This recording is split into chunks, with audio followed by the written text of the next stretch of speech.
வணக்கம். அனைவரையும் ஆரோக்கியம் நிகழ்ச்சிக்கு வரவேற்கின்றோம். ஒவ்வொரு வாரமும் எங்களுடைய உளம் சார்ந்தும் உடல் சார்ந்தும் ஏற்படக்கூடிய பிரச்சனைகள், அதற்கான காரணங்கள் மற்றும் தீர்வுகள் குறித்து நாங்கள் பேசி வருகின்றோம். இன்றைய ஆரோக்கியம் நிகழ்ச்சியிலும் மிக முக்கியமான விடயம் குறித்து நாங்கள் கலந்து ஆலோசிக்க போகின்றோம். எங்கள் எல்லோருக்குமே நாங்கள் சுக நல தேகியாக வாழ வேண்டும் என்பது விருப்பமாக உள்ளது. ஆனால் இன்றைய வாழ்க்கை முறை பல நோய்களை எங்களுக்கு ஏற்படுத்துகின்றது. அந்த நோய் ஒரு ஆபத்தான கட்டத்தை அடையும் பொழுது சத்திர சிகிச்சை போன்ற பல மருத்துவ முறைகளை மேற்கொள்ள நேர்கின்றது. சத்திர சிகிச்சை என்றதுமே ஒரு அச்சம் ஏற்படக்கூடும். அதே நேரத்தில் எங்களுடைய வாழ்நாள் முழுவதும் நாங்கள் சத்திர சிகிச்சையை மேற்கொள்ளக்கூடாது. எங்களுடைய வாழ்க்கையில் எங்களுடைய உடலில் வெட்டுக்காயங்கள் ஏற்படக்கூடாது என்பது எங்களின் விருப்பமாக இருக்கின்றது.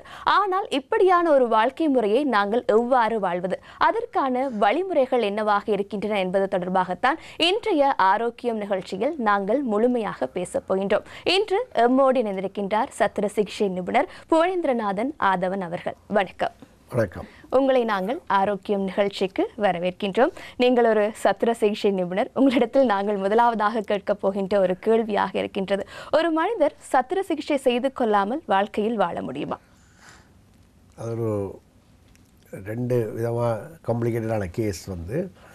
ஒன்று அப்படி வாழ முடியுமென்றதுக்கு அவருக்கு வரக்கூடிய அவருடைய ஜெனட்டிக் ஒன்று, அவருடைய பரம்பரையியல் காரணிகளில் அவருக்கு சத்திர சிகிச்சைக்குரிய நோய்கள் இல்லாமல் இருக்க வேணும். மற்றது அவருடைய வாழ்க்கையில் ஒரு ஆக்சிடென்ட்டோ விபத்துக்கள் இல்லாமல் இருக்கக்கூடிய மாதிரி இருக்குமா இருந்தால் அவர் வாழலாம். அதில் யாரும் தடுக்கிறாது. மற்றது சில வேளையில் சில சத்திர சிகிச்சைக்குரிய சில கண்டிஷன், சின்ன சின்ன காரணிகள் வந்தாலும் அதை அது ஒரு பாரதூரமான விளைவை ஏற்படுத்தாமல் இருந்தால் அதை சகித்து கொண்டு அதை ஒரு பொருட்படுத்தாமல் இருப்பாருன்னா அதை சத்திர சிகிச்சை அவாய்ட் பண்ணி வாழலாம். அதில் நான் பாசிட்டிவாக தான் திங்க் பண்ணுவேன். மற்ற ஒரு சத்திர சிகிச்சை நிபுணர்ன்ற முறையில் நீங்கள் நினைக்கலாம், நாங்கள் சர்ஜன்ஸ் ஆப்ரேஷன் பண்ணத்தான் விருப்பம் உண்டு. நாங்கள் ஆப்ரேஷன் சர்ஜரியோ மெடிசனோ படிக்கிறது தேவைப்படும் போது அந்த தேவையை நிவர்த்தி செய்து அந்த வர்ற நோயாளிகளை நாங்கள் உடல் ரீதியாக நல்ல நிலைக்கு மாற்றுதான் எங்களோட நோக்கம். ஆனபடினால நான் பெரும்பாலான என்னிடம் வரக்கூடிய பேஷண்டாக இருக்கட்டும், பெரும்பாலான சத்திர சிகிச்சை சர்ஜன்ஸ் சொல்கிற விஷயம் என்னென்னா, எங்களுக்கு தெரிகிற சர்ஜரி எல்லாத்தையும் உங்களை செய்ய வேண்டி இல்லை பிரச்சனை. உங்களுக்கு என்ன பிரச்சனை இருக்குது, அதுக்கு தேவையண்டா மட்டும் அந்த தேவையான நேரத்தில் மட்டும் நாங்கள் சர்ஜரி செய்வோம். அப்படி பார்க்கும்போது உங்களுக்கு விளங்கும், பெரும்பாலான ஆட்கள் சத்திர சிகிச்சை இல்லாமல் வாழலாம். அப்படி பார்த்தா ஒரு சில கட்டங்கள் நாங்களாக சிலவளை தேடிப்படும். இந்த பரம்பரையியல் ரீதியாக அல்லது உடலில் இயல்பாகவே ஒரு சர்ஜரிக்கு செய்ய வேண்டிய நிர்பந்தத்தை ஏற்படுத்தக்கூடிய ஒரு கிருமி தொற்றாலேயோ அல்லது உடலில் ஏற்படக்கூடிய இதால் ஒரு காரணியால் வருமாக இருந்தால் அதை நாங்கள் தவிர்க்க முடியாது. அதுவும் அந்த சத்திர சிகிச்சை செய்யாமல் விட்டால் உயிராபத்து அல்லது ஒரு அவயவத்தை இழக்க வேண்டிய ஏற்படுமா இருந்தால் கட்டாயம் செய்யத்தான் வேணும், மேலே வலி வேதனை அதுகளுக்காக. ஆனால் ஒரு சில சத்திர சிகிச்சைக்கு வரக்கூடிய பேஷண்ட்ஸ் நோயாளிகள் தாங்களாக அந்த சத்திர சிகிச்சையை உருவாக்கி கொள்கிற சிச்சுவேஷனை பார்த்துருக்கேன். குறிப்பாக நான் ஒரு கூடுதலாக விபத்து சேவையில் ஒர்க் பண்ணுறபடியாக இப்போ விபத்து சேவையில் ஒர்க் பண்ணி கொண்டிருக்கிறபடினால இந்த விபத்துக்களில் பெரும்பாலானவை மது போதையாலையும் சரியான முறையில் எங்களுடைய வீதி ஒழுங்குமுறைகளை கடைப்பிடிக்காதாலையும் எங்களுடைய சட்ட முறைகளை சரியான முறையில் அதை சட்டத்தை அமுல்படுத்துகிறவர்கள் சரியான அதை அமுல்படுத்தாத காரணமும் இருக்குது. அதை நாங்கள் சரியாக நடைமுறைப்படுத்தாதாலையும் இருக்குது. அதை ஃபாலோ பண்ண வேண்டியாக்கள் ஃபாலோ பண்ணாததும் ஒரு பிள்ளை. பட் அதை ஃபாலோ பண்ணாதாக்களை சரியான முறையை தண்டிக்காமல் சட்டத்தை நடைமுறைப்படுத்துவர்கள் சட்டத்தை நடைமுறைப்படுத்தாத ஒரு காரணம். அதாவது வீதி விபத்துக்களை முதலாவதாக சொல்லலாம். அதில் மது போதை வஸ்து பாவனையால் ஏற்படக்கூடிய விபத்துக்கள் மிக மிக கூட. அப்போ அதனால தடுக்கலாம். மற்றது இன்னும் ஒரு விஷயம், மனஸ்தாபங்கள், சில குடும்ப தகராறுகள் அல்லது ஒரு சமூகங்களுக்கு இடையில் ஏற்படக்கூடிய பகைமையால் ஏற்படக்கூடிய வாக்குவாதங்கள் ஒரு சண்டையில் அல்ல ஒரு அவர்களுடைய ஒரு வன்முறையாக மாறி அதால் வரக்கூடிய பிரச்சனையால் நாங்கள் சத்திர சிகிச்சை செய்ய வேண்டிய கட்டங்கள் இருக்கின்றது.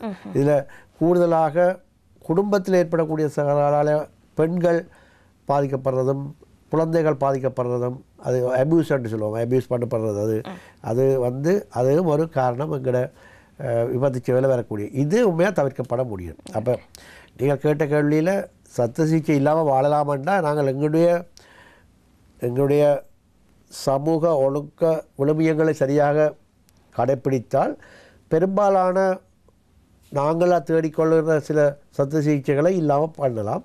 மற்றது கட்டாயம் செய்ய வேண்டிய சத்துகள் அப்போ மிகவும் அரிதாக வரும். அதை நாங்கள் சரியாக முறையில் செய்து கொள்ளலாம். கண்டிப்பாக எங்களுடைய வாழ்க்கை முறை என்பது முக்கிய பங்கு வகிக்கின்றது. அதே நேரத்தில் எங்களுடைய உடம்பில் ஏற்படக்கூடிய சில மாற்றங்களினால் தானாக உருவாகக்கூடிய நோய்களுக்கு தேவை ஏற்படின் சத்திர சிகிச்சை என்பது மேற்கொள்ளப்படுகின்றது. நாங்களாக உருவாக்கக்கூடிய நோய்களை நாங்கள் தவிர்த்துக் கொள்வதனூடாக இந்த சத்திர சிகிச்சையிலிருந்து எங்களை காப்பாற்றிக் கொள்ளக்கூடிய வாய்ப்புகள் அதிகமாக காணப்படுகின்றன. இன்னொரு விடயமாக இந்த அல்சர் அதே போன்று மலவாசலில் அதிகப்படியான நோய்கள் ஏற்படுவதனூடாக இந்த சத்திர சிகிச்சைக்கு முகம் கொடுக்கக்கூடிய வாய்ப்புகள் காணப்படுகின்றன. இந்த அல்சர் மற்றும் மலவாசலில் ஏற்படக்கூடிய பிரச்சனைகளை தவிர்ப்பது எவ்வாறு? இது நான் முந்தி ஒரு சொல்லியிருக்கிறேன். இதில் கூடுதலாக கூடிய உணவு பழக்க வழக்கங்கள்லாம் தங்கி இருக்கின்றது. அது தவிர்க்கலாம். மற்றது அப்படித்தான் தவிர்க்க முடியாமல் உடல் இரைப்பை அல்லது இரைப்பை களம் அந்த ரிஃப்ளக்ஸ் டிசீஸ் அப்படி அல்சர் போன்ற புண்கள் இரைப்பை புண்கள் அல்லது இரைப்பையில் ஏற்படக்கூடிய குருதிப்பெருக்கு அதில் ஏற்படுமாயிருந்தால் அதற்கு நாங்கள் எண்டோஸ்கோப் மூலமாக அதை துல்லியமாக இடங்கண்டு அதுக்குரிய ட்ரீட்மெண்ட்டும் செய்யலாம். அப்போ இதிலையும் நீங்கள் அந்த சத்திர சிகிச்சை தேவைப்படாமல் இருக்கின்றது. மலக்குடலோடு சம்பந்தப்பட்ட பிரச்சனைகளை தவிர்ப்பது என்பது ஏற்கனவே நான் கூறியது போல தான் உணவு பழக்க வழக்கங்கள் மற்றது மிகவும் ஏர்லி ஸ்டேஜ், அதாவது ஆரம்பத்திலே அதுக்குரிய மருந்து வகைகளை பெற்றுக்கொள்வது, அதுக்கு அப்பாற்பட்டு கட்டாயமாக சத்திர சிகிச்சைக்கு உட்பட வேண்டி இருந்தால் தற்காலத்தில் அந்த எண்டோஸ்கோப்பி மூலமாக பல சிகிச்சை முறைகளும் அளிக்கப்படுகின்றது. அப்போ இது பற்றி நாங்கள் முன்னும் ஒரு நிகழ்ச்சியில் அதை பற்றி கலைஞ்சிருப்பேன். எண்டோஸ்கோப் மூலமாக நாங்கள் இந்த எங்கள் உணவு கால்வாய் தொகுதியில் ஏற்படக்கூடிய பல சத்திர சிகிச்சை நோய்களை கண்டுபிடிக்கலாம். அது மட்டுமல்லாமல் அதுக்குரிய சத்திர சிகிச்சை முறைகளையும் செய்துவிடலாம். அப்படி பார்க்கும்போது உங்களுக்கு சத்திர சிகிச்சை நார்மலாக சாதாரண மக்கள் மத்தியில் அந்த ஆப்ரேஷன் என்கின்றது உடம்பிலே ஒரு கத்தியால் கட் பண்ணி அதை ஆப்ரேட் பண்ணுற பற்றி தான் யோசிப்பினோம். அப்போ அந்த சத்திர சிகிச்சை முறையை நாங்கள் எண்டோஸ்கோப் மூலமாக செய்யும்போது அந்த ஓப்பன் சர்ஜரி என்கின்ற விஷயம் இல்லாமல் போகின்றது. அதுவும் ஒரு வகையில் நாங்கள் சத்திர சிகிச்சையை தவிர்க்கக்கூடிய ஒரு முறையாகத்தான் இருக்கின்றது. கண்டிப்பாக. அதாவது துளை மூலம் மற்றும் வாய் மூலம் மலவாசல் மூலமாக சிகிச்சைகள் செய்வதனூடாக இந்த சத்திர சிகிச்சை என்பது தவிர்க்கப்படுகின்றது. அதாவது நீங்கள் சத்திர சிகிச்சை என்கின்ற அந்த வேர்ட் பொதுமக்கள் மத்தியில் ஆப்ரேஷன் அல்லது சர்ஜரி என்று சொன்னால் உடம்பில் கத்தியால் கட் பண்ணி சர்ஜிக்கல் பிளேடால் கட் பண்ணி ஆப்ரேட் பண்ணுறது தான் நாங்கள் விலகிக் கொள்ளுவோம். ஆனால் நாங்கள் ஈவன் இந்த எண்டோஸ்கோப் மூலமாகவும் செய்கிறது ஒரு ஆப்ரேஷன் தான். அதுவும் ஒரு அங்கே ஒரு ரிமூவல் ஒரு பொலிப்பால் ஒரு கட்டி இருந்தால் ரிமூவ் பண்ணுற வேலைகள்லாம் செய்கிறோம். அல்சர் ப்ளீடிங் இருந்தால் அதுக்குரிய இன்ஜெக்ஷன் பேண்டிங் போடுறது அதை ஓப்பன் பண்ணாமல் செய்கிறோம். எண்டோஸ்கோப் மூலமாக செய்கிறோம். அதுவும் ஒரு சர்ஜிக்கல் ட்ரீட்மெண்ட் தான். ஆனால் உடம்பில் தோல்லே ஒரு வெட்டுக்காயம் இல்லாமல் செய்யப்படுகின்றது. இதை நாங்கள் மினிமலி இன்வேசிவ் ப்ரொசீடியர்ஸ்ன்னு சொல்லுவோம். அதுதான் அது உண்மைத்தன்மை. நீங்கள் ஏற்கனவே சொன்னது போன்று வாய் மூலமாகவும் சிகிச்சைகளை அளிக்கக்கூடியதாக இருக்கின்றது. துளை மூலமாக வயிற்று பகுதியிலும் பல சிகிச்சைகள் மேற்கொள்ளப்படுகின்றன. அது குறித்தான விளக்கத்தை கொடுக்க முடியுமா?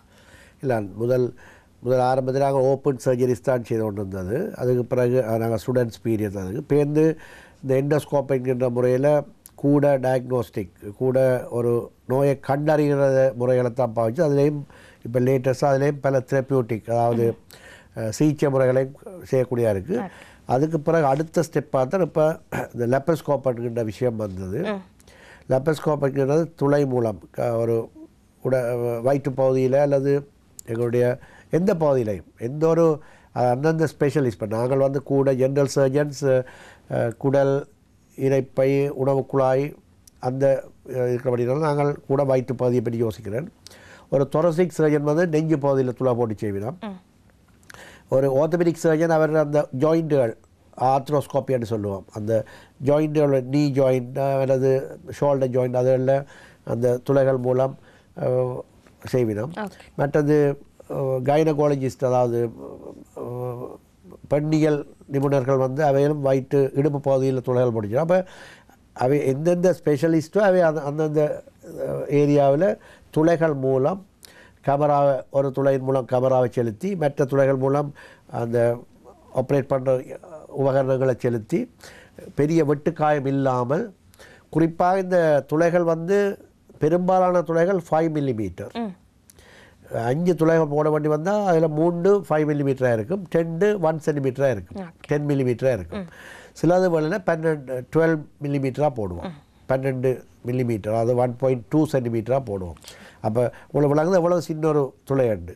அதில் அந்த அந்த அதை சொல்கிறத அந்த போடுற சேனல் அதுக்குரிய ஒவ்வொரு அந்த போடுற துளை ஊடாக ஒரு குழாயை செலுத்தி அந்த குழாய்களுக்கு ஊடாக கேமரா மற்ற இன்ஸ்ட்ருமெண்ட்ஸ் உபகரணங்களை செலுத்தி நாங்கள் அந்த குறிப்பிட்ட பகுதியை துல்லியமாக பார்த்து அந்த திரையில் தான் அந்த கேமரா மூலம் பார்ப்போம். அப்போ நாங்கள் நார்மலாக பார்க்குற சைஸில் பார்க்க பெருமித்து காட்டும்.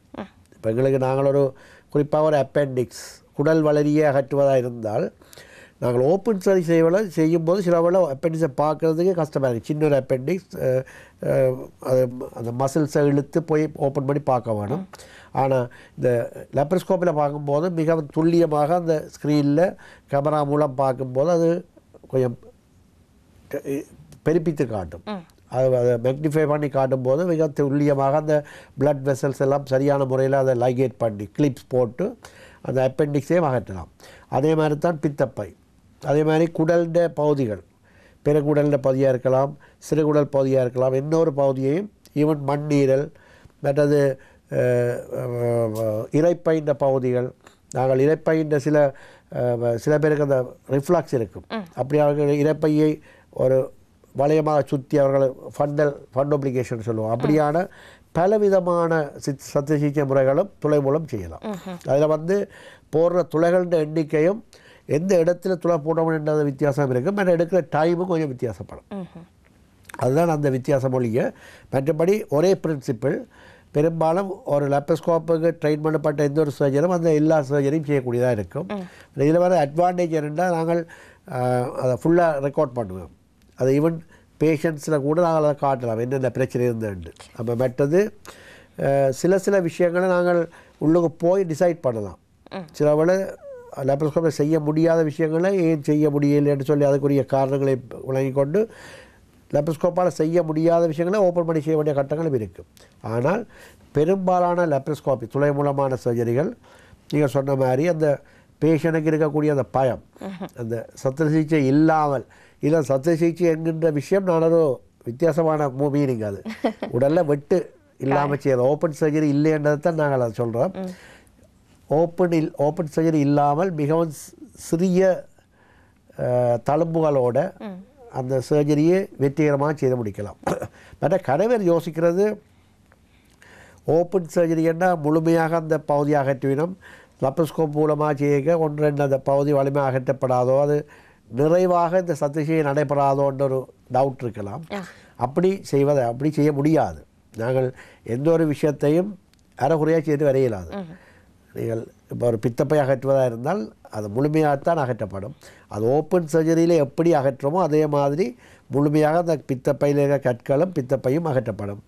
ஈவன் ஒரு பெருங்குடலில் ஏற்பட்ட கேன்சர்னு சொன்னால் ஒரு புற்றுநோய் என்று சொன்னால் அந்த புற்றுநோய்க்கு தேவையான நாங்கள் நோமலான பகுதியும் அகற்ற வேணும். புற்றுநோயை மட்டும் அகற்றுவது. புற்றுநோய் வரும்போது உங்களுக்கு தெரியும் கேன்சரில் அந்த கேன்சர் கட்டியை மட்டும் அகற்றுவதல்ல, கேன்சர் கட்டியிலிருந்து முன்னுக்கு பின்னுக்கு நோமலாக இருக்கக்கூடிய டிஷ்யூவையும் சேர்த்து அகற்றணும், அதோடு சேர்த்து அந்த நெறிக்கட்டிகளும் அகற்ற வேணும்.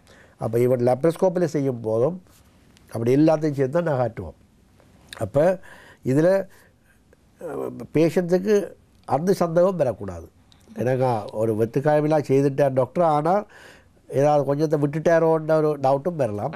அதுவும் இருக்கக்கூடாது. ஆனால் நவீன சத்திர சிகிச்சை முறையில் இந்த எண்டோஸ்கோப் மூலமான செய்யக்கூடிய டயக்னோசிஸ் நோய் அறிதல் முறைகளும் நோய்க்குரிய சிகிச்சை முறைகளும் ஒரு முக்கியமான விஷயம், முக்கியமான ஒரு படி முன்னேற்றம். அதுக்கு அடுத்தபடியாக இன்னும் முன்னேறின ஒரு நவீன சிகிச்சை முறை தான் இந்த லேப்ரோஸ்கோபி, துளைகள் மூலம். இதன் மூலம் உங்களுக்கு அந்த நீங்கள் சொல்கிற அந்த ஓப்பன் சர்ஜரி இல்லாமல், அதாவது பெரிய ஆப்ரேஷன் இல்லாமல் உங்களுடைய சர்ஜரிகள் நிறைவு பெறும். இது என்னும் ஒரு விஷயத்தில் நாங்கள் சத்திர சிகிச்சைகள் ஓப்பன் சர்ஜரி இல்லாமல் சத்திர சிகிச்சை அளிக்கக்கூடிய ஒரு முறையில் வந்த ஒரு முன்னேற்றம், மருத்துவத்துறையில் சத்திர சிகிச்சை துறையில் வந்த முன்னேற்றம் தான் சொல்ல வேணும். அதில் நீங்கள் கேட்ட மாதிரி பெயினும் இருக்காது. அந்த பெருசாக வெட்டும்போது அட்வான்டேஜஸ் இருக்குது, சில அட்வான்டேஜ் இருக்குது. சில கேசஸுக்கு நாங்கள் ஓப்பன் பண்ணி தான் செய்ய வேணும். சில கேசஸுக்கு நாங்கள் பேஷண்ட் லேப்ரோஸ்கோப் கேட்டாலும் நாங்கள் செய்ய முடியாது. இப்போ ஈவன் அப்பெண்டிக்ஸ் குடல் வளரி வந்து வெடிச்சிட்டுதுன்னு சொன்னால், அது வந்து ரப்ஷர்டுன்னு சொன்னால், ரப்ஷர்ட் அண்ட் பேஷண்ட் வந்து கொஞ்சம் செப்டிக்காக இருக்கிறார், உள்ளுக்கு அந்த வெடித்ததால் ஏற்பட்ட சிதல் பரவல் ஏற்பட்டு முழு வயிறுமே அவருடைய உடல் வயிற்றார முழுவதும் இன்ஃபெக்டடாக செப்டிக்னு சொல்கிறது. அது சொல்கிறது நோயின் தொற்று மிகவும் பரவல் நிலையில் இருக்குமா இருந்தால் அதுக்கு போய் லேப்ரோஸ்கோப்பை போட்டு கஷ்டப்பட முடியாது. அது அப்படி செய்யவும் கூடாது. அப்படி செய்ய நாங்கள் முழுமையாக செய்ய முடியாது. அப்படியான நேரத்தில் நாங்கள் லெப்ரோட்டமி, அதாவது ஓப்பன் சர்ஜரி செய்து அந்த வெடித்த அல்லது ரப்சர்டான அப்பெண்டிக்ஸின் கூறுகள் எல்லாத்தையும் அகற்றுவதோடு ஏதாவது ப்ளீடிங் அதையும் அரெஸ்ட் பண்ணி மற்றது முழுமையாக அந்த வயிற்று பகுதியை கழுவ வேணும். We have to wash it out. ஏன்னா அவங்களுக்கு தெரியும் வயிற்று குழி, அது ஒரு அறை, அதில் ஒரு இடத்துல ஒரு பெர்ஃபரேட் பண்ணிச்சோன்னா அந்த உணவின் கூறுகள் மலக்கழிவுகள் எதுவும் அது இன்ஃபெக்ஷன் எல்லாம் வயிறு முழுதும் பெறவேலாம். அப்போ லேப்ரோஸ்கோப்பில் அந்த வேலை செய்ய முடியாமல் இருக்கும். அந்த நேரத்தில் நாங்கள் ஓப்பன் பண்ணி தான் செய்வோம். சில பெரிய கட்டிகள், பெருங்குடலில் வரக்கூடிய பெரிய கட்டிகள் லேப்ரோஸ்கோப்பால் செய்து அதை இணைக்க முடியாமல் இருக்குமா இருந்தால் அதுவும் நாங்கள் ஓப்பன் லேப்ரோஸ்கோப்பால் முதல்ல அதை ரிசெக்ட் பண்ணி எடுத்துட்டு ஓப்பன் பண்ணி தான் அந்த கட்டி அகற்றி அந்த குடலை பொறுத்துற வேலையை ஓப்பன் இதில் செய்வோம், ஹேண்ட் அசிஸ்டன்ட்னு சொல்லுவோம். அப்போ அதுகள் உங்களை விளங்கப்படுத்தி செய்வோம் ஒரு சில. ஆனால் பெரும்பாலான சத்திர சிகிச்சைகள் லேப்ரோஸ்கோப்பில் செய்ய வலிக்கிட்டால் அது துளைகள் மூலமாக எல்லாம் செய்து முடிக்கலாம், பூரணமாக செய்யலாம். அதில் தெளிவாக இருக்க வேணும். இன்றைய மருத்துவத்துறையில் பல விடயங்கள் முன்னேற்றம் அடைந்திருக்கின்றன. நீங்கள் ஏற்கனவே சொன்னது போன்று தானாகவே உருவாகக்கூடிய சில விடயங்கள் இருக்கின்றன. அவற்றிற்கு நாங்கள் சத்திர சிகிச்சைக்கு முகம் கொடுத்தாக வேண்டிய சூழ்நிலை என்பது காணப்படுகின்றது. அதே நேரத்தில் நாங்களாக உருவாக்கிக் கொள்ளக்கூடிய விபத்துக்களின் ஊடாகவும் நாங்கள் இந்த சத்திர சிகிச்சைக்கு முகம் கொடுக்க நேர்கின்றது. நீங்கள் ஒரு விபத்து பிரிவில் கடமையாற்றிருக்கின்றீர்கள். பல விபத்துக்கள் ஏற்படுகின்றன. இலங்கையை பொறுத்தமட்டில் விபத்துக்களின் எண்ணிக்கை அதிகரித்துக் கொண்டே செல்கின்றது. இதற்கான பல காரணங்களும் சொல்லப்படுகின்றன. நீங்கள் பார்த்த விபத்துக்களில் அதிகமாக எப்படியான காரணங்களினால் ஏற்படுகின்றன? இது அதான் ஒவ்வொரு நாளும் அது நீங்கள் மண்டே டு அடுத்த சண்டே மட்டும் பார்த்து, ஒரு சண்டே துவங்கி அடுத்த சண்டே மட்டும் பார்த்தீங்கன்னு சொன்னால் ஒவ்வொரு நாளும் வார இதே ஒரு வித்தியாசமாக இருக்கும். ஒவ்வொரு சண்டே வார ஒவ்வொரு ஞாயிற்றுக்கிழமையில் வார விபத்துக்கள் ஒரே மாதிரி இருக்கும். ஒவ்வொரு திங்கட்கிழமை காலையில் வார விபத்துக்கள் பெரும்பாலும் ஒரே மாதிரி இருக்கும். வெள்ளிக்கிழமை பின்னேரம் வாரதெல்லாம் ஒரே மாதிரி இருக்கும். புதன்கிழமையில் வாரதெல்லாம் ஒரே மாதிரி இருக்கும். இது நான் சொல்கிறது எல்லா ஹாஸ்பிட்டலும் பார்த்தா தெரியும். என்னென்னா திங்கட்கிழமையில் மண்டேஸில் காலையில் பெரும்பாலும் ஆஃபீஸ் போகிறது, ஸ்கூல் போகிற பிள்ளைகள், ஆஃபீஸுக்கு ரஷ் பண்ணுறாக்கள், அந்த மோட்டார் பைக் ஸ்டூடெண்ட்ஸின் ஆக்சிடென்ட்ஸ் விபத்துக்கெல்லாம் வாரெல்லாம் ஒர்க்கிங் க்ரௌட் தான் வருவிடும். சண்டேஸ்லேயும் ஃப்ரைடே நைட்டில் சாட்டர்டேஸில் வாரதெல்லாம் மது போதையும் லாங் ஜேர்னியில் வீதி விபத்துக்களை வாரதையும் தான் வரும். வெரி ஹை ஸ்பீடில் போகிறது, மோட்டார் பைக் அண்ட் அதில் கட்டாயம் மது போதை இன்வால்வ்டாக இருக்கும். ஃப்ரைடே சாட்டர்டே சண்டேயில். மண்டே டு அந்த திங்கள் செவ்வாய் புதனில் வாரது கூட சின்ன சின்ன காயங்கள் எல்லாம் ஸ்கூல்ஸ் பிள்ளைகளாக இருக்கலாம், பள்ளிக்கூட பாடசாலை பிள்ளைகள் அல்லது ஆஃபீஸ் ஒர்க் பண்ணுறாக்களாக இருக்கலாம். அவையில் அந்த இதுகள் அது பாரதூரமானது வார குறைவு.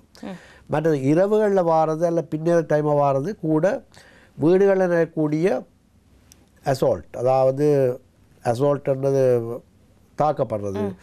பெரும்பாலும் பெண்களுடைய வார்டில் கணவரால் தாக்கப்பட்ட மனைவிமார் வரலாம். ஏன் அம்மா மகனால் தாக்கப்பட்ட அம்மா கூட அட்மிட் பண்ணப்பட்டிருக்கிறோம். அது சொல்லவே எனக்கு வெட்கவும் கவலையாக இருக்கின்றது. நான் நேராக பார்த்துருக்கிறேன். மகனால் தாக்கப்பட்ட அப்பா அட்மிட் பண்ணப்பட்டிருக்கிறார். சின்ன பிள்ளைகளை தகப்பன் அடித்து பிள்ளைகள் வந்து அட்மிட் பண்ணப்பட்டிருக்கிறோம். அப்படி தாயும் பிள்ளைகளையும் கணவன் வைஃபையும் அடித்து பிள்ளைகளையும் அடித்து அப்படி அசால்ட்டான்னு சொல்கிறது. குடும்ப தகராறு, குடும்பத்தில் ஏற்படக்கூடிய பிரச்சனை, அதுக்கும் பேக்ரவுண்டில் மது போதையும் போதை வஸ்தும் காரணமாக இருக்கும். இதுகள் உண்மையான இதில் வந்து நீங்கள் குறிப்பாக சொல்லப்போனால் நான் ஆரம்ப பாடசாலைகள், அதாவது பிரைமரி ஸ்கூல் லெவலில் மொண்டசரி லெவலில் நாங்கள் அந்த கல்வி முறையில் இதெல்லாம் பூத்தவன் மட்டும் யோசிக்கிறேன். சில இடங்களில் நான் பள்ளிக்கூடங்களில் போய் இந்த விஷயங்களை டீச்சர்ஸ் கூட காய்ச்சிருக்கிறேன். அந்த மேடங்களை சைவ சமய ஸ்தாபனங்கள், அது இந்து மதமாக இருக்கலாம், முஸ்லீம், கிறிஸ்தவ, புடிசமாக இருக்கலாம், எல்லாம் அந்த ஞாயிற்றுக்கிழமைகளில் நடக்கிறது சமய வகுப்புகள் நடக்கிறது. அந்த வகுப்புகளில் வரக்கூடிய அந்த ஸ்டூடெண்ட்ஸுக்கு சரியான முறையில் போதிக்கணும். அவர்கள் ஒரு நாளைக்கு ஒரு ஃபேமிலி மெம்பராக வரும்போது, ஒரு குடும்ப தலைவராக வரும்போது இப்படியான வராமல் பாதுகாப்பாக இருந்தால் அட்லீஸ்ட் ப்ரிவென்ஷன் பண்ணலாம்னு யோசிக்கிறேன். இப்போ ஏற்கனவே பாதிக்கப்பட்டவர்களை திருத்துறது முடியாத விஷயம். அப்போ அது ஒரு வருத்தப்படக்கூடிய விஷயமும் அப்படியான விதத்துக்களும் மாறுகின்றது. மற்றது ஸ்போர்ட்ஸ் இன்ஜரி, அடுத்த ஸ்போர்ட்ஸ், அது தவிர்க்க, அது உண்மையான விபத்து. ஸ்போர்ட்ஸ் இன்ஜரி உண்மையான விபத்து. மற்றது இப்போ அதை கூடுதலாக விரைவு காரணமாக பெரும்பாலும் இந்த நாங்கள் மண்டே டு ஃப்ரைடே காலை நேரத்தில் வரக்கூடிய விபத்துக்களில் யங்ஸ்டர்ஸ் வருவினம், மிடில் ஏஜ், எல்டர்லி பீப்புள் வாரது குறைவு. எல்டர்லி பீப்புள் வருவினம் நாக் டவுன், இப்போ வாகனத்தால் பெடஸ்ட்ரியன் நாக் டவுன் சொல்லுவோம். நடைபாதையில் போன ஒரு எல்டர்லி வயது போனவரை ஒரு வாகனம் அடித்ததாக வரலாம். ஆனால் கூட இந்த மோட்டர் பைக் அல்லது மோட்டர் பைக் அண்ட் 3 வீல், எங்களுடைய கூட பப்ளிக் சர்வீஸில் இருக்கிறது மோட்டர் பைக்கும் 3 வீலும் தான் கூட பேர் பாவிக்கிறது. அதில் காரணம் என்னென்னு பார்த்தீங்கன்னா விரைவு. அவர்கள் ஒரு இடத்துக்கு போவதற்கு ஒரு டைமை ஃபிக்ஸ் பண்ணினா, ஆஃபீஸாக இருக்கலாம், அவருடைய ஒரு உணவு பார்சல் கொடுக்குற அந்த கூடுதலாக ஒரு ஹையர் செய்கிற ஒரு டாக்ஸி ஒரு ஆள் கொண்டு விட வேணும், விட்டு திரும்பி போது இன்னும் ஒரு ஹையர் எடுக்கிறதுக்காக ஒரு 3 வீல், அது யாருக்கும் இருக்கக்கூடியது. நாங்கள் அதில் பிள்ளை சொல்ல இயலாது. யாரும் இந்த பொருளாதார நெருக்கடியில் உழைப்பை தேடி ஓடுவார்கள். எல்லாரும் இளைஞர்கள் குறிப்பாக அவர்கள் ஒரு 3 வீல் ஒரு ட்ரை ஷோ வச்சுக்கிறவர் ஒரு ஹையர் கூட இறக்கிட்டு பேருந்து தக்கட்டு தன்னுடைய மற்ற ஸ்டாண்டுக்கு விரைவாக அது வேறு என்ன அடுத்த இது எடுக்கிறதுக்காக. ஆனால் அவர்கள் அதை நினைப்பதில் அதில் அப்படி ஓடும்போது வரக்கூடிய விபத்தால் அதனுடைய முழு நாள் எவ்வளோ நாள் வீணாகுதுண்டு. அப்போ அதில் குறிப்பாக அவர் ஏர்லியாக நாங்கள் எப்போவும் சொல்கிறது, நீங்கள் எந்த ஒரு விஷயத்தையும் ஏர்லியாக துவங்கி ஆறுதலாக போய் சேஃபாக சேரக்கூட சொல்கிற வரை அந்த விஷயம் கடைப்பிடிக்கப்படுறது இல்லை. அப்போ ஒவ்வொரு நாளும் ஒரு டிப்பிக்கல் டைப் ஆஃப் அந்த இது வந்து கொண்டிருக்கு விபத்துக்கள். அதை நீங்கள் தவிர்க்கிறதுக்கு பெற்றோர்கள் தங்களுடைய பிள்ளைகளை ஸ்கூலுக்கு அனுப்பினாங்கன்னா மற்ற இதுக்கு அவர்கள் அட்வைஸ் கொடுக்க வேணும். ஏர்லியாக அவர்களை அனுப்புகிற பார்க்கணும். இதில் பெற்றோர்ன்ற கடமை இருக்குது. அவர்கள் இந்த பாடசாலை போகிற பிள்ளைகள் விபத்துக்களை தவிர்க்கிறதுக்கு பெற்றோர்கள் அதில் இம்பார்ட்டண்டான பங்கு இருக்குது. அதை செய்ய வேணும். அது பெற்றோர்களும் தாங்களும் தங்களுடைய தொழில்களுக்கு நிமித்தமாக தொழில்களுக்கு போகிற காரணத்துக்காக பிள்ளைகளை அந்த ஸ்கூல் வேனில் ஏற்றி விட்டு போயிடணும். அது நான் பார்த்துருக்கேன். அது ஒரு பெரிய பிரச்சனை. அதனால் வேலை விபத்துகள் ஏற்பட்டிருக்கு. மற்றது யங்ஸ்டர்ஸ் வேலைக்கு போகிறவர்கள் ஏர்லியாக எழும்பி அவருடைய வேலைகளுக்கு ஏர்லியாக செல்வர்கள் இருந்தால் அதுவும் பிரச்சனை இருக்குது. மற்றது மது போதை, இரவு நேரங்கள் பின்னரங்களில் அந்த மது போதை அல்லது போதை வஸ்து பாதிகளை தவிர்த்து அதிலிருந்து விடுபட்டால் வீடுகளில் ஏற்படக்கூடிய தேவையில்லாத சண்டைகள், சச்சரவு, அதாவது வரக்கூடிய அசால்ட்ஸ், பெண்கள் தாக்கப்படுறது, அதுகள் தவிர்க்கப்படலாம். இது எங்களை போட ஒரு நாட்டில் எல்லா மதங்களும் மதத்தவர்களும் போதிக்கிற ஒரு நாட்டில் இதை நாங்கள் கட்டாயம் கொண்டு வர முடியும். இதுக்கு எல்லா ஆஸ்பெக்ட், அதாவது ஸ்கூல்ஸில் டீச்சர்ஸ் இன்வால்வ் ஆக வேணும், பேரண்ட்ஸ் பெற்றோர்கள் இன்வால்வ் ஆக வேணும். மற்றது ஒவ்வொரு தனி மனிதனும் தான் சிந்திக்க வேணும். நான் ஒரு நல்ல குடிமகனாக இருக்கிறதுக்கு, குடிமகன் என்கிறது நான் சொல்கிறது சிட்டிசன், நீங்கள் குடி போதை மகனாக இல்லாமல் இருக்க வேணும். மற்றது போதை வஸ்து, அது இப்போ காவல்துறையில் மிகவும் மும்முரமாக அதை பற்றி அதை அதை தடுப்பதற்குரிய வழிமுறை எடுக்கிறோம். நாங்களும் கண்டுபிடிப்போம், நாங்கள் விலகிக் கொள்ளணும். இது ஒவ்வொரு பிரஜையும் இதை உணர்ந்து நடந்தால் இந்த விபத்து சேவையில் கன விபத்துகளை தவிர்க்கலாம். ஏன்னா அதில் வந்து பார்க்க அவர்கள் அந்த அவருடைய வாழ்நாளையே இழக்கிற விளைச்சல்கள் ஏற்படும். கண்டிப்பாக உயிர் போயிட்டால் பரவாயில்லை. சில பேருக்கு உயிர், நான் அதை பிள்ளையாக சொல்கிற மாதிரி விளங்கக்கூடாது. ஒரு விபத்தில் ஒரு உயிர் இறந்துட்டால் உண்மையாக அந்த இறந்தவருக்கு நல்லவன்னு சொல்லுவேன் சில வழியில். ஏனென்றால் அவர் இருந்து அனுபவிக்கிறப்பாக இருந்து சோமன், அவர் கால் இல்லாமல் கை இல்லாமல் வயறுகளில் டியூப்பை போட்டு அப்படியே ஒரு வெஜிடபிளாக இருக்கிறத பார்க்க பேடாக ஒரு ஆக்சிடென்ட் பண்ணால் உடனே இறந்துட்டால் அந்தோட அந்த ஃபேமிலிக்கும் கவலை முடியும், அவரும் போயிடும். ஆனால் அது உண்மையாக அப்படி நிற்கக்கூடாது. சில பேஷண்ட் படுற துன்பத்தை பார்த்தா அப்படி யோசிக்க முடியாது, இவர் இறந்துருக்கலாம் அந்த நேரம் உண்டு. ஆனால் நீங்கள் தயவு செய்து அந்த விபத்துக்கள் நடக்காமல் பாதுகாப்பீர்களாக இருந்தால் அதுதான் பெஸ்ட் திங். அந்த விபத்திலிருந்து வீதி விபத்துக்களிலிருந்து நீங்கள் வடிவங்களை பாதுகாத்தால் நீங்கள் முதல் கேட்ட கேள்வியில் அரைவாசிக்கு ஆன்சர் வந்துடும். கண்டிப்பாக சத்திர சிகிச்சை இல்லாமல் நாங்கள் வாழலாம். அந்த அளவில் எந்தெந்த காரணத்தினால் விபத்துக்கள் ஏற்படுகின்றன என்பது தொடர்பாக தெளிவாக கூறியிருந்தீர்கள்.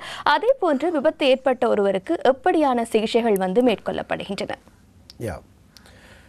ஒரு விபத்து ஏற்பட்ட ஒருவர் அந்த இடத்திலிருந்து முதலாவதாக அருகில் உள்ள ஒரு வைத்தியசாலைக்கு எடுத்து செல்லப்படுவார். அங்கே அவர்கள் பிரைமரி, அதாவது உடனடியாக கொடுக்கக்கூடிய சத்திர சிகிச்சை முதல் உதவிகளும் அவசர உதவிகளும் செய்துவிட்டு அது ஒரு சாதாரணமாக மிகவும் மைனர் இன்ஜுரிஸ் என்று சொன்னால் அங்கேயே வச்சு மேனேஜ் பண்ணி அனுப்பிவிடும்.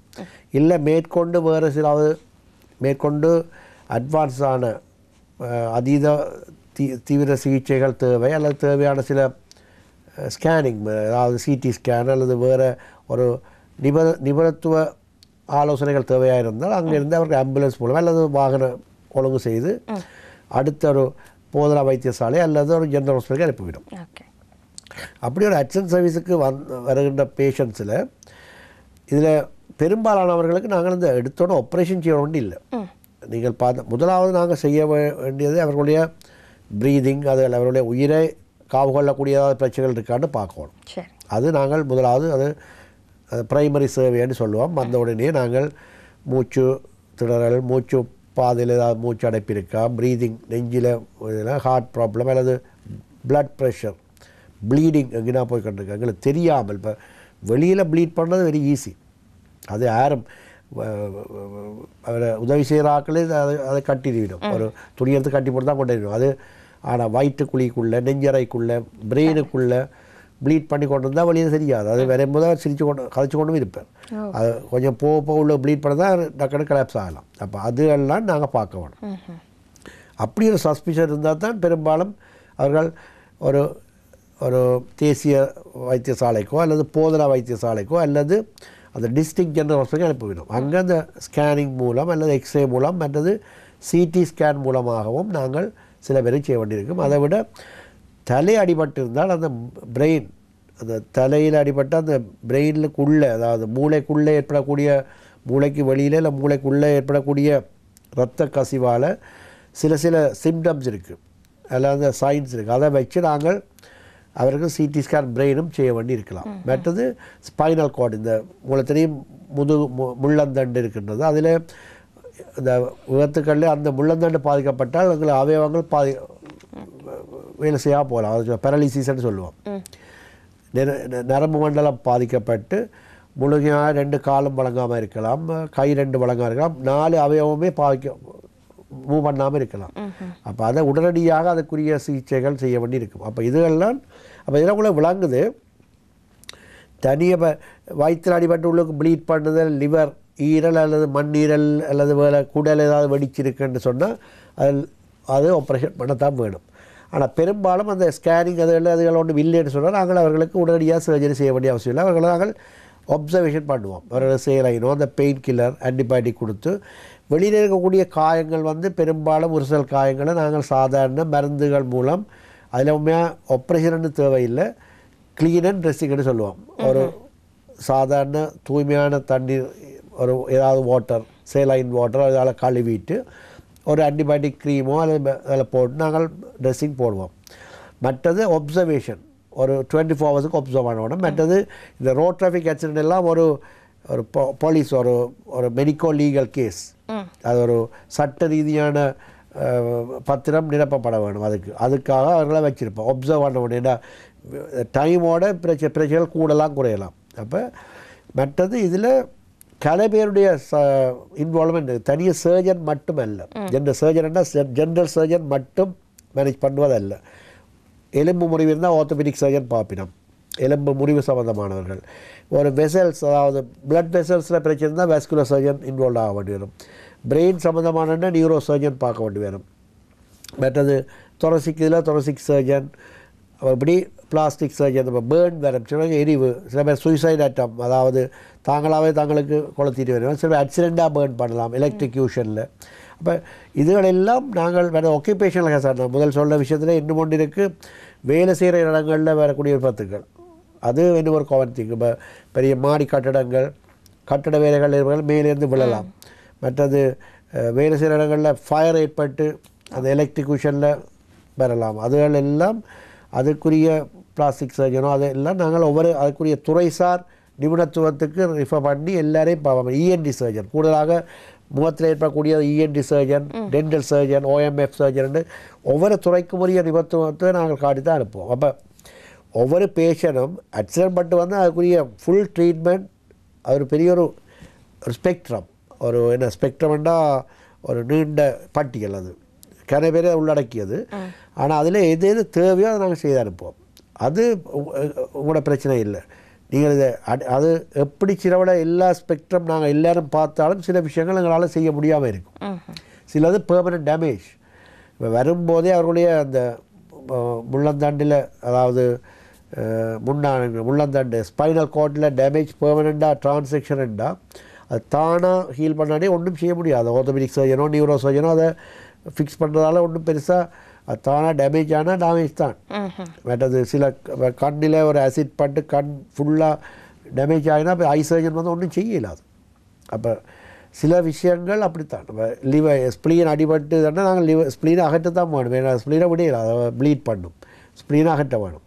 அப்போ இதில் நான் சொல்லக்கூடிய விஷயம், இப்போ என்ன சர்ஜரி செய்வீங்களா, பார்க்குறது எப்படி இது ஓப்பன் பண்ணுவீங்களா இல்லையான்றது பிரச்சனை.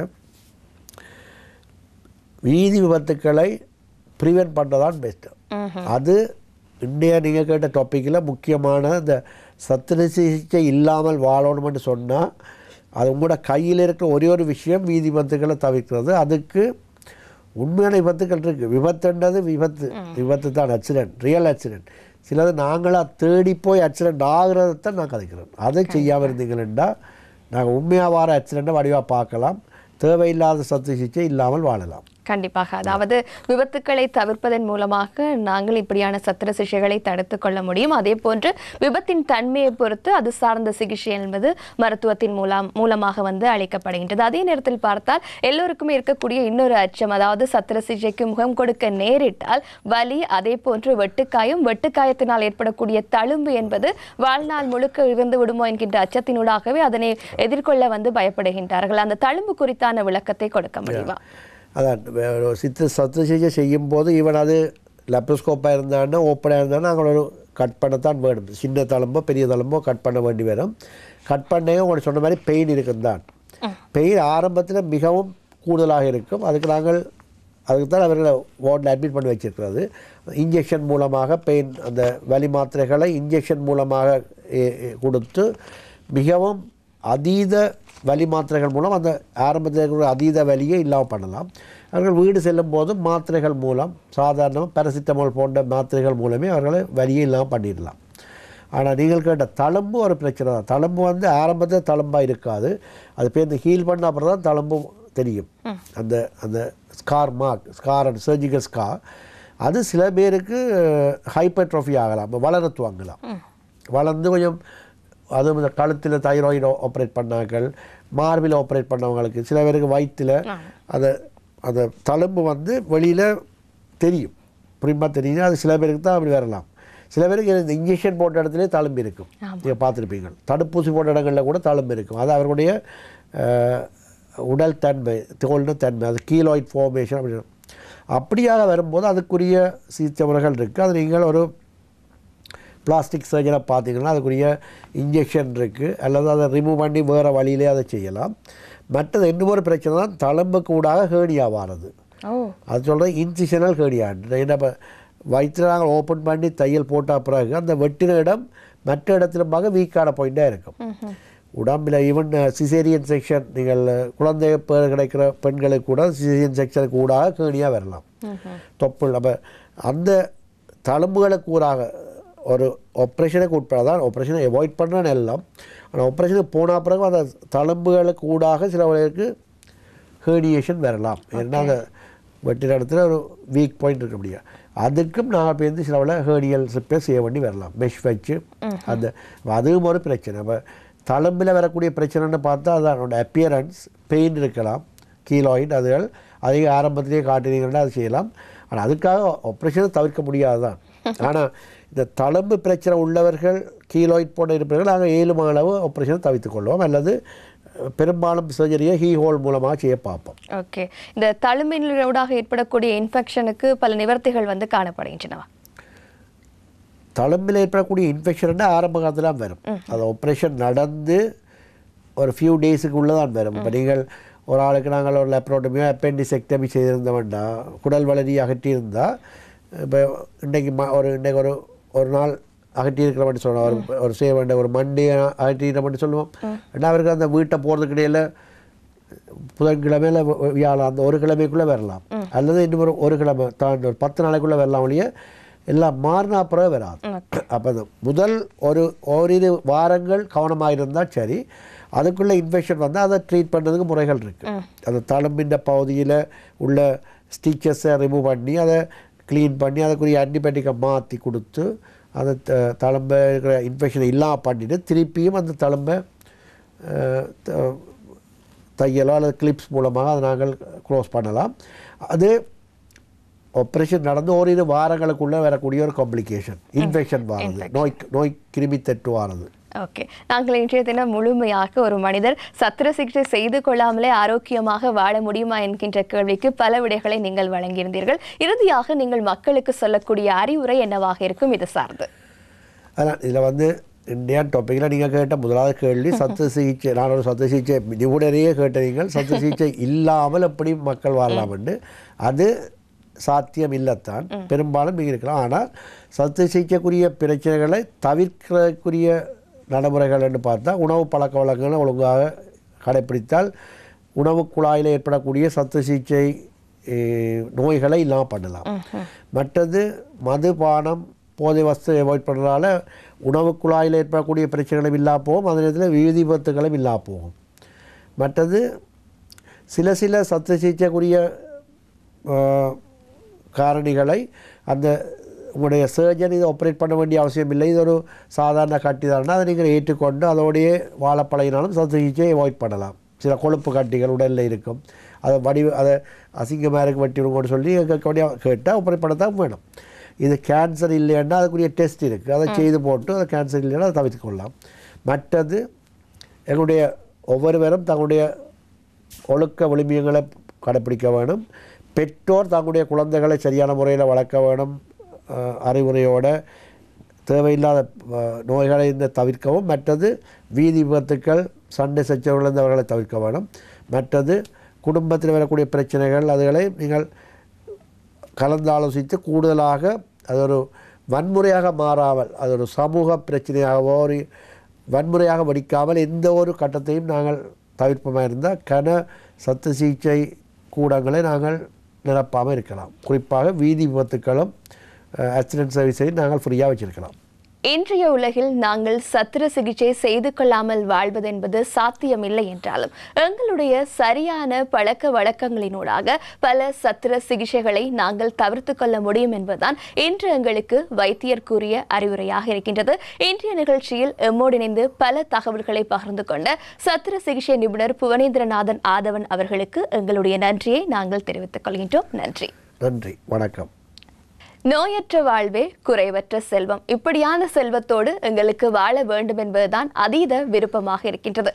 அதற்கு நாங்கள் சரியான வாழ்க்கை முறையை பின்பற்ற வேண்டும். எங்களுடைய உளத்திலிருந்து உடல் வரை ஆரோக்கியமாக இருக்க வேண்டுமானால் எங்களுடைய உணவு பழக்க வழக்கம், அதே போன்று பல விடயங்களை நாங்கள் தவிர்த்துக் கொள்வதனூடாக ஆரோக்கியமான மனிதராக, சிறந்த மனிதராக இந்த உலகத்தில் வாழ முடியும் என்று கூறிக்கொண்டு மீண்டும் ஒரு ஆரோக்கியம் நிகழ்ச்சியில் உங்களை நாங்கள் சந்திக்கின்றோம். நன்றி, வணக்கம்.